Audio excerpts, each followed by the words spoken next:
தமிழ் சின்னத்திரை விஜய் டிவியில் வந்து ஒளிபரப்பாகி கொண்டிருக்கிற ஒரு பிரபலமான சீரியல் தான் வந்து பாக்கியலட்சுமி. இந்த சீரியலில் இன்றைய எபிசோடில் வந்து நம்ம என்ன நடந்துச்சு அப்படின்னு சொல்லி அதாவது பார்த்தீங்க அப்படின்னு சொன்னால் வந்து பிரின்சிபல் வந்து டிஸ்மிஸ் செய்ய போவதாக சொன்னதால் வந்து இனியாவும் அவரது தோழிகளும் வந்து என்ன செய்வது என வருத்தத்தில் இருக்க கோபி இனியாவுக்கு போன் செய்து ஆறுதல் சொல்கிறார். காலேஜில் நடந்த விஷயம் எதுவுமே தெரியாதில்லை என்று கேட்ட இனியா காலேஜில் நடந்ததை சொல்ல பிரின்சிபலிடம் வந்து நான் பேசுகிறேன் அப்படின்னு சொல்லி நீ ஒன்றும் கவலைப்படாத அப்படின்னு சொல்லியும் கோபி சொல்கிறாரு. வந்து இன்னொரு பக்கம் வந்து பார்த்தீங்கன்னு சொன்னால் பழனிசாமி வந்து நடந்த விஷயம் தெரிஞ்சு வந்து பாக்கியாவை பார்க்க வந்து எல்லாத்துக்கும் நீங்கள் தான் காரணம்னு பழியை உங்கள் மேலே தூக்கி போடாதீங்கன்னு ஆறுதல் சொல்ல பாக்கியா வந்து அத்தையும் மாமாவும் எனக்கு பெரிய சப்போர்ட்டாக இருக்காங்கன்னு சொல்கிறாரு. அதன் பிறகு பாக்கியாவுக்கு ஒரு மெசேஜ் வர இனியா வந்து காலேஜிலேருந்து மெசேஜுக்கு வந்திருக்கு.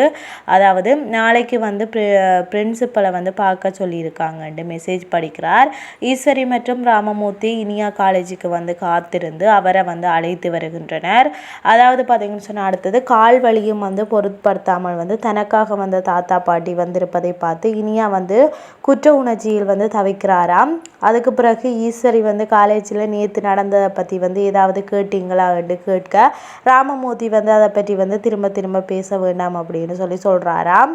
அடுத்ததாக வந்து எல்லாருக்குமே சாப்பிடும்போது வந்து ஈஸ்வரி மீண்டும் வந்து குழந்தை புராணத்தை வந்து ஆரம்பிக்க எழில் வாழ்க்கையில் வந்து செட்டிலான பிறகு தானே வந்து குழந்தையை பெற்றுக்குவன் என்று சொல்ல குழந்தையும் பெற்றுக்கிறது தானே செட்டில் ஆகிறது என்று ஈஸ்வரியும் திட்டுகிறாராம்.